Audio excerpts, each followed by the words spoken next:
의사도 인정한 소금물 가글의 놀라운 비밀. 여러분, 잠깐, 감기약에 월 10만 원씩 쓰고 계신가요? 저는 작년에 단 한 번도 병원 안 갔어요. 비결이 뭘까요? 바로 이겁니다.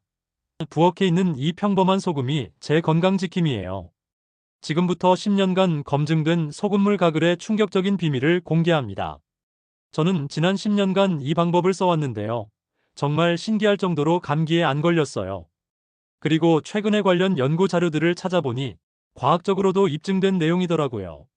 먼저 이 방법이 왜 효과적인지 과학적 근거를 말씀드리고 실제 사용법과 주의사항, 그리고 제가 직접 경험한 놀라운 변화들까지 다 공유해드릴게요.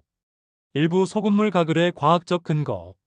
도대체 소금물이 뭐가 그리 대단하길래? 2019년 대한이비인후과학회 충격 발표. 0.9% 소금물로 30초 가글하니까 세균이 70% 이상 박멸됐어요. 두 번째는 염증 완화 효과입니다. 이 아픈 이유는 대부분 염증 때문인데 소금물이 부어오른 조직의 부기를 빼주는 역할을 해요. 이건 우리가 발목을 삐었을 때 찬물에 담그는 것과 비슷한 원리예요. 소금물이 염증 부위의 혈관을 수축시켜서 부기를 가라앉히는 거죠. 세 번째로 끈적한 가래나 점액을 분해하는 효과가 있어요. 감기에 걸리면 목에 끈적한 것들이 달라붙잖아요. 소금물이 이걸 묽게 만들어서 쉽게 뱉어낼 수 있게 도와줍니다. 마지막으로 규칙적인 소금물 가글이 국소 면역을 강화시킨다는 연구 결과도 있어요. 입과 목의 면역 세포들이 더 활발하게 작동하게 되는 거죠. 자, 이제 돈 버는 황금 레시피 공개합니다. 절대 실패하지 않는 황금 비율. 종이컵 1개 소금 1티스푼 마법의 공식. 주의! 너무 짜면 독, 너무 연하면 무효. 이 비율이 생명입니다. 물 온도 36-37도, 체온과 똑같이. 이제 가글하는 방법을 알려드릴게요. 많은 분들이 그냥 대충 하시는데 정확한 방법이 따로 있어요. 1단계 소금물을 입에 머금고 30초간 입 안 구석구석 헹궈주세요. 혀 및 잇몸 사이까지 꼼꼼히요. 2단계 고개를 뒤로 젖히고 목 깊숙이까지 가글해주세요. 이때 아 소리를 내면서 하면 더 효과적이에요. 30초 정도 하시면 됩니다. 자, 이제 돈 버는 황금 레시피 공개합니다. 3단계 마지막에 다시 입안을 한 번 더 헹궈주고 뱉어내세요. 언제, 얼마나 자주 해야 할까요? 저는 하루에 3번 추천해요. 첫 번째는 아침에 일어나서. 잠자는 동안 입안에 세균이 많이 번식하거든요. 두 번째는 외출 후 돌아와서. 하루 종일 외부 세균에 노출됐으니까요. 세 번째는 잠자기 전. 하루의 피로와 스트레스로 면역력이 떨어진 상태니까 이때 해주면 정말 좋아요. 감기 기운이 있을 때는 이 시간마다 한 번씩 해주셔도 좋습니다. 단, 하루 6번을 넘지 않는 게 좋아요. 이제 좀 더 고급 팁을 알려드릴게요. 상황에 따라 조금씩 다르게 사용하면 더 효과적이에요. 목감기 초기 증상일 때 소금 농도를 조금 높여서 물 250ml에 소금 1.5티스푼. 하루 4-5번 해주세요. 잇몸이 부었을 때 일반 농도로 하되 부은 부위에 더 오래 머물게 해주세요. 목소리를 많이 쓰는 분들 미지근한 물 온도보다 조금 차가운 정도로 해주시면 성대 부기에 도움이 돼요. 4-2 천연 재료 추가하기 11분 30초-13분. 기본 소금물도 좋지만 천연 재료를 추가하면 효과를 더 높일 수 있어요.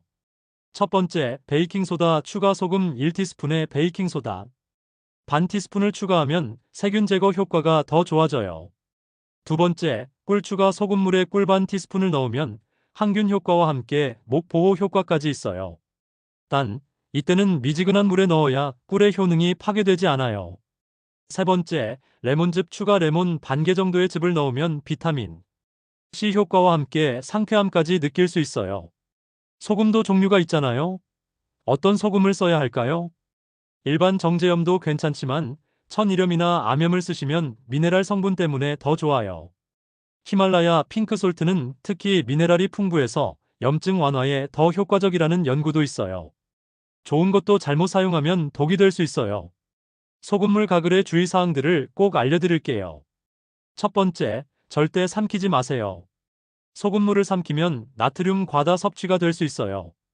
두 번째, 고혈압이나 신장 질환이 있으신 분들은 의사와 상담 후 사용하세요. 세 번째, 구강 상처가 있을 때는 피해주세요. 상처에 소금이 닿으면 아프고 회복이 더뎌질 수 있어요. 소금물 가글이 만능은 아니에요.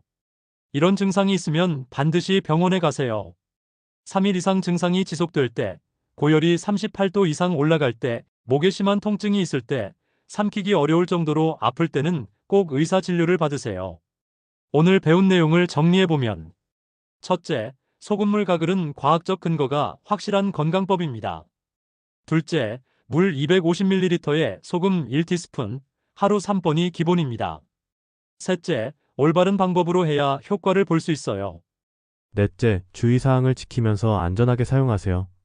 7-2 실천 계획 세우기. 오늘부터 바로 시작해보세요. 양치질하는 습관처럼 자연스럽게 만들어 보는 거예요. 첫 주는 하루에 한 번만, 두 번째 주부터 하루 3번으로 늘려가세요. 건강은 작은 습관의 차이에서 나온다고 생각해요. 비싼 건강 보조제나 약보다 이런 간단한 습관이 때로는 더 큰 힘을 발휘하죠.